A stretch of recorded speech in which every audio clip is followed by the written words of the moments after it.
J'étais là ce matin pour parler de l'Astrée.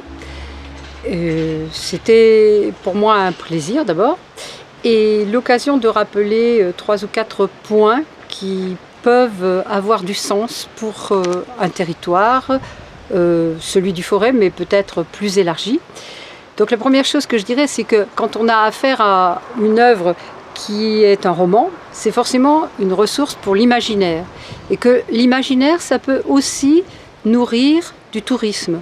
Parce que le tourisme culturel, ça peut s'intéresser au patrimoine, mais si on a un vecteur imaginaire, c'est encore mieux, c'est encore bien si on peut faire rêver les gens. Au-delà de ça, dans ce roman, il y a une forme d'utopie, une utopie rassembleuse, qui peut avoir aussi un intérêt constructif, je dirais, au-delà des clivages communaux, pour créer une fierté, pour créer une identité, pour créer aussi l'idée d'aller de l'avant, de créer des projets. Et le dernier niveau, je pense qu'à travers l'Astrée, on peut rejoindre d'autres territoires européens sur un thème qui est celui que j'ai développé dans le fil de l'Astrée et qui est très lié, sur celui de l'Arcadie.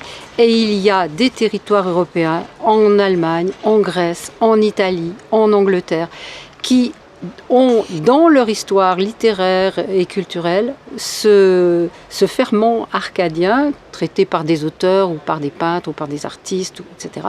Et c'est très très intéressant de voir comment, d'un point de vue européen, voire international, on peut aussi faire qu'une petite région aille au-delà de ses frontières.